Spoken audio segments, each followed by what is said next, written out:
မြန်မာနိုင်ငံရဲ့တရုတ်ဆောင်သူဖြစ်လို့ချင်းတိုင်းရင်းသူလေးတူလည်းဖြစ်တဲ့တပ်မွန်မြေခဆောင်ကျဲမှု44နှစ်ကတော့ကွယ်လွန်လို့သွားခဲ့ပြီလည်းဖြစ်ပါတယ်။ပရိသတ်ရလုံးမြင်ကြလားပါ။ဒီနေ့မှာတော့မြန်မာရုပ်ရှင်လောကရဲ့ထိပ်တန်းမင်းသမီးတူဖြစ်လို့ပရိသတ်တွေကချင်းမလေးလို့ချစ်စနိုးခေါ်ကြတဲ့အကယ်ဒမီတပ်မွန်မြေအကြောင်းကိုတင်ဆက်ပေးသွားမှာဖြစ်ပါတယ်။တပ်မွန်မြေဟာချင်းပြည်နယ်ဖလန်းမြို့စာတီဖြစ်ပြီး1982ခုနှစ်ဇူလိုင်လ23ရက်နေ့မှာမွေးဖွားခဲ့တဲ့ချင်းတိုင်းရင်းသူတူလည်းဖြစ်ပါတယ်။သူမရဲ့အမည်ရင်းကတော့စုံကျဲမှုဖြစ်ပါတယ်။တပ်မွန်မြေဟာ2000ပြည့်နှစ်ဝန်းကျင်ကစပြီးအနုပညာလောကတွေကိုမော်ဒယ်တူအနေနဲ့စတင်ဝင်ရောက်ခဲ့တာလည်းဖြစ်ပါတယ်။အနုပညာတက်တန်း20ကျော်အတွင်းမှာသူမရဲ့ပွင့်လင်းရိုးသားတဲ့အမူအရာတွေတဘာဝကျတဲ့တရုပ်ဆောင်ချက်တွေကြောင့်ပရိသတ်တွေရဲ့တခဲနက်အားပေးမှုကိုရရှိခဲ့တာလည်းဖြစ်ပါတယ်။သူမရဲ့စ조사မှုတွေကြောင့်2010ခုနှစ်မှာအာရန်ရဲ့အေးဝါရဲ့ဓာတ်တရဲ့ဇာတ်ကားဖြင့်ပထမဆုံးအကောင်းဆုံးအမျိုးသမီးဇာတ်ဆောင်ဆုကိုရရှိခဲ့လို့2016ခုနှစ်မှာလည်းချစ်လာစွာသောအမုံဇာတ်ကားဖြင့်ဒုတိယမြောက်အကယ်ဒမီဆုကိုထပ်မံဆွတ်ခူးနိုင်ခဲ့တာလည်းဖြစ်ပါတယ်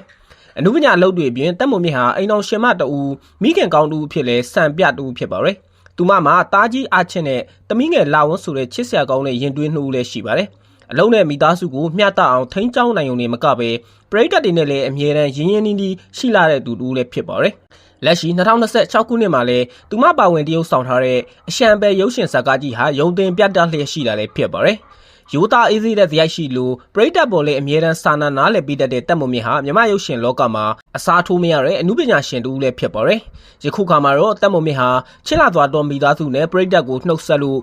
ထွက်ခွာလို့သွားခဲ့ရပြီလေဖြစ်ပါတယ်ခင်ဗျာ။